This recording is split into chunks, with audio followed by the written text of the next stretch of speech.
عزیزان، بات یہ چل رہی تھی کہ کیسے حالات انگریزوں کے خلاف بڑھتے چلے جا رہے تھے۔ صورتحال یہ تھی کہ تحریک خلافت اور تحریک سول نافرمانی اکٹھے بہت تیزی سے بڑھتے چلے جا رہے تھے۔ اور معاملہ یہ تھا کہ اس ساری صورتحال میں دونوں تحریکیں اکٹھی تھی تو شدت بڑھ گئی۔ حکومت سوچنے لگی کہ ہندوستان کا کچھ کرنا پڑے گا، اور وہ کہتے ہیں نا، منہ بھرائی کے بغیر اب کام نہیں چلے گا، کچھ نہ کچھ چلانا پڑے گا۔ اس لیے پھر گورنمنٹ آف انڈیا ایکٹ جو 1919 کا تھا، اس کا اعلان کر دیا گیا کہ ہم اسے اب نافذ کر رہے ہیں۔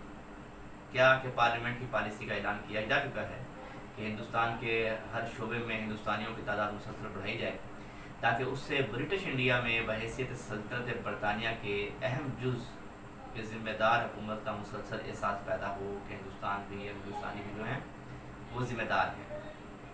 پھر اس اعلان کی تجدید جو ہے وہ 9 فروری 1921 کو جدید اسمبلی کے افتتاح کے وقت بادشاہ کی طرف سے ڈیوک آف کیناٹ نے کی، جو بڑے شخص تھے۔ آپ نے کہا کہ سارا سال سے بلکہ چند نسلوں سے ہم جردان ملک پر وفادار ہندوستانی اپنی بھارت ماتا کے لیے ترقی کا، سوراج کا، حکمرانی کا خواب دیکھ رہے ہیں۔ آج میری سلطنت آپ کے سوراج کی، آپ کے اقتدار کی ابتدا کر رہی ہے، اور آپ کو ترقی کی وسیع ترین اور اعلیٰ درجے کے مواقع مل رہے ہیں۔ تو اس نے یہ کہا کہ جیسے ہماری نو آبادیاں ہیں، نئی آبادیاں، نئے آبادیاتی علاقے ہیں، ان کی طرح آپ کو بھی آزادی حاصل ہوگی۔ خیر، اس کے بعد پھر وائسرائے ہند اور دوسری بار پھر ڈیوک آف کیناٹ کی تقریر ہوئی، تو اس میں بھی صاف لفظوں میں بیان کر دیا گیا کہ اب مطلق العنان حکومت کا اصولی طور پر ختم ہو چکا ہے معاملہ۔ اس وقت ہندوستان جو ہے وہ اب خود اپنا بوجھ اٹھائے گا۔ اب کیا ہوا معاملہ، کیسے ہوا، کہ کیسے پھر اس تحریک کو واپسی کا گیئر لگا؟ کہ معاملہ یہ ہوا کہ جو چوری چورا کا واقعہ ہوا تھا، جس کے اندر تقریباً 11 کے قریب افراد مارے گئے تھے، اب گاندھی جی نے اس واقعے کے فوراً بعد تحریک ختم کرنے کا اعلان کر دیا۔ اب جب اعلان بدلا تو حکومت کا انداز بدل گیا۔ پھر انہوں نے 1922 کے اندر اگست کے شروع میں 2 اگست یا 3 اگست کو جو مسٹر لائٹ جارج، انہوں نے، جو برطانیہ کے وزیر اعظم تھے، انہوں نے پارلیمنٹ کے اجلاس میں حکومت کی طرف سے تمام دیے گئے بیانات کے برعکس صاف کہہ دیا کہ ہندوستان میں بغیر انگریزوں کے گاڑی چلنے والی، ہندوستان جو ہے یہ انگریزوں کے بغیر نہیں چل سکتا۔ اگر انگریز ہٹ گئے تو یہ عمارت منہدم ہو جائے گی۔ انہوں نے کہا کہ ہماری جو غرض ہے وہ اصلاحات دینے سے یہ نہیں ہے کہ انجام کار ہم اپنی امانت سے دستبردار ہو جائیں۔ اب اسی لیے گاندھی جی کی جو تحریک تھی انہوں نے یکدم ختم کی، تو لوگوں کے دلوں میں شکوک و شبہات پیدا ہو گئے، اور پھر وہ بہت بات تک کیا، آخر تک کیا، آج تک وہ زائل نہیں ہو سکے۔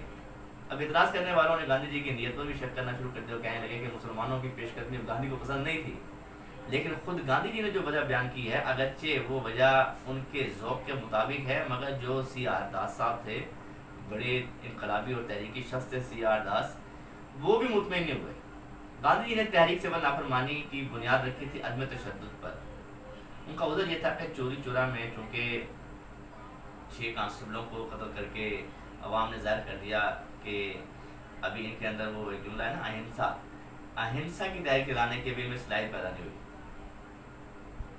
کہا کہ ابھی اہنسا جو ہے، عدم تشدد کی تحریک چلانے کی بھی میں صلاحیت پیدا نہیں ہے۔ تو ابوالکلام آزاد رحمہ اللہ و رحمہ اللہ نے اپنی کتاب جو ہے سب سے دنیا کی بڑی 10 جنرل بکس میں سے ہے، انڈیا ونس فریڈم، اس کے اندر بھی اس واقعے کے سلسلے میں لکھا ہے کہ گاندھی جی کے علاوہ دیگر حضرات بھی، مولانا آزاد بھی، یعنی کہ سارے جیل میں تھے۔ تو اور چوری چورا کے واقعے کی وجہ سے انہوں نے تحریک کو معطل کر دیا، یعنی کہ مولانا ابوالکلام آزاد نے یہ بات لکھتے ہیں۔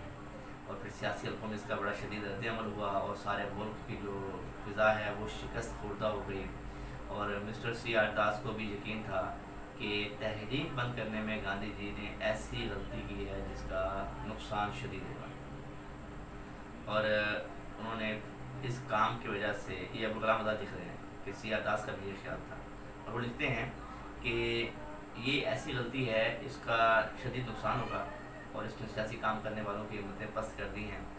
اب ملک میں جوش جو ہے وہ برسوں تک پیدا نہیں ہو سکے گا۔ خیر، گاندھی جی کے اس فیل کی وجہ سے ایک طبقہ مسلمانوں میں وہ بھی تھا جو اگرچہ تحریک آزادی کا حامی تھا مگر خود گاندھی جی کی قیادت پر اعتماد نہیں تھا. اسے خطرہ تھا کہ گاندھی جو ان کو امکان تھا اور وہ لکھ رہے تھے, بول رہے تھے کہ مہاتما جو ہے اپنے مخصوص عقیدے کی وجہ سے کسی بھی مرحلے پر بلا استصواب, بلا رائے, بلا مشورہ, بغیر سوچے سمجھے یہ تحریک بند کرنے کی غلطی دہرا سکتے ہیں. اس کے علاوہ یہ بھی ایک ظاہر اور کھلی حقیقت تھی کہ انگریزی حکومت چونکہ اس تحریک کا نشانہ تھی, اس لیے اس نے اپنے جملہ ذرائع تحریک آزادی سے برگشتہ کرنے میں اور اسے کچلنے میں لگا دیے. ہندوستانیوں میں بہرحال آزادی کی راہ میں پیش قدمی کا سلسلہ جو ہے یہ ایک یہ جو ہوا معاملہ یہ ایک بڑی رکاوٹ تھا. یعنی 1921-22 سے شروع ہوا, 1929 تک یہ معاملہ رہا. بڑا المیہ رہا کہ 1929 تک کی تحریک آزادی کا جو خواب تھا وہ تقریباً دب کر رہ گیا. مگر اس دوران جمعیت علماء ہند کیا کرتی رہی اس پر تھوڑی گزارشات کرتا ہوں کہ پھر جمعیت علماء ہند کا جو سالانہ اجلاس تھا وہ پھر دسمبر کے اندر 1922 میں مولانا حبیب الرحمن عثمانی رحمہ اللہ کی صدارت میں ہوا. اب صدر محترم نے اپنے خطبہ صدارت میں جو کچھ کہا اس کے مطابق یہ تھا کہ جمعیت علماء نے کونسلوں کے مقاطع کی تجویز جو پاس کی ہے اس سے انہوں نے جو ملک کی رہنمائی کی ہے اور انڈین خلافت کمیٹی اور انڈین نیشنل کانگریس جو ہے اس نے اس رہنمائی کو قبول کر لیا ہے. ان دونوں جماعتوں نے جمعیت علماء ہند کے فیصلے کے بعد مقاطع کا فیصلہ کیا ہے اور یہ بڑی کامیابی ہے جمعیت علماء ہند کی. یہ حضرت کا فرمان اور تاریخی حقیقت بھی یہی ہے. بہرحال اس دوران ایک بڑا عجیب سانحہ شروع ہوا کہ ایک تحریک چلی جسے آپ نے تاریخ میں شدھی سنگھٹن تحریک کے نام سے دیکھا ہوگا. اب کانگریس کی طرف سے جو تحریک چلائی گئی تھی سول نافرمانی کی, اس میں ایک شخص تھے سوامی شردھانند, وہ بھی جیل گئے. ان کی ابھی تاریخ سے رہائی کا ابھی کوئی فیصلہ نہیں ہوا کہ ان کو درمیان میں ہی رہا کر دیا گیا. لوگ بڑے حیران ہوئے کہ اس کو کیوں رہا کر دیا گیا, لیکن انہوں نے باہر آتے ہی جو بڑا کام کیا انہوں نے مسلمانوں میں شدھی سنگھٹن کی تحریک شروع کر دی اور مسلمانوں کو ہندو بنانا شروع کر دیا. اور اب جب یہ کام شروع ہوا تو پھر مسلمان اور ہندوؤں کا آپس کا اتحاد پارا پارا ہو گیا. اب سوامی شردھانند کے بارے میں یہ یقین ہو گیا کہ یہ حکومت کے اعلی کار بن گئے ہیں اور ان کا ضمیر جو ہے وہ برطانوی حکومت کے ہاتھوں میں گروی رکھا گیا ہے. خیر یہ مسلمانوں کے درمیان, مسلمانوں اور ہندوؤں کے درمیان نفرت کا پہلا الاؤ تھا جو بھڑکا دیا گیا. اب جمعیت علماء کے رہنماؤں نے بھی اپنے اس فریضے کو ہمیشہ یاد رکھا جو ان کے اوپر مذہب اور شریعت نے لاگو کیا تھا. اب جب سوامی شردھانند نے یہ شدھی سنگھٹن کی تحریک چلائی تو اب 1922 اور 23 سے 2 سال جو ہیں جمعیت علماء ہند نے پوری قوت صرف کر دی اس فتنے کو ختم کرنے. جب تک یہ فتنہ ختم نہیں ہوا جمعیت علماء ہند نے سکون نہیں کیا, چونکہ شردھانند نے اپنی تحریک ملکانوں کے علاقے سے شروع کی تھی اور ہزاروں ملکانے جو ہیں یہ مرتد ہو گئے.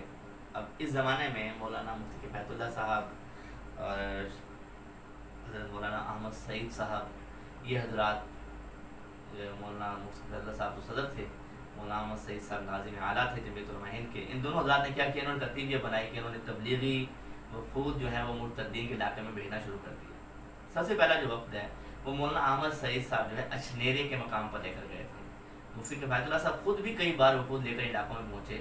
دوسرے وفود کبھی مولانا وحید حسن ٹونکی صاحب, کبھی مولانا محمد عرفان صاحب جو نائب ناظم تھے جمعیت علماء ہند کے اور مدیر تھے اخبار الجمعیت کے, کبھی دوسروں کی قیادتوں میں حضرات جاتے رہے. تو مرتدوں کے جو ملکانوں کے علاقے ہیں ان میں یہ بھی تھا کہ وہ لوگ مرتد ہو گئے تھے, جانوں کا خطرہ تھا, لیکن یہ الحمدللہ حضرات قدم قدم پر فتنہ فساد کے خوف کے باوجود, جان کے خطرے کے باوجود یہ لوگ اس قوت کے ساتھ آگے بڑھے کہ انہوں نے الحمدللہ اس فتنے کو 2 سال کے اندر دفن کر کے رکھ دیا. اور تمام ملکانے جو ہیں, ایک ملکانہ بھی ایسا نہیں رہا جو کہ ہندو رہا ہو, سارے کے سارے الحمدللہ مسلمان ہو گئے. جمعیت علماء اسلام کی یہ تاریخ ہے, یہ ہے جمعیت علماء اسلام کا کردار کہ تمام ملکانوں کو ایک کو بھی ہندو نہیں رہنے دیا. یہ ہماری تاریخ ہے الحمدللہ. تاریخ کو پہچانے, یہ ہمارے اکابرین کا کردار ہے. خیر انشاءاللہ عزیز اگلی قسط کے ساتھ پھر حاضر ہوں گے, تب تک کے لیے اجازت دیجیے. السلام علیکم ورحمۃ اللہ وبرکاتہ.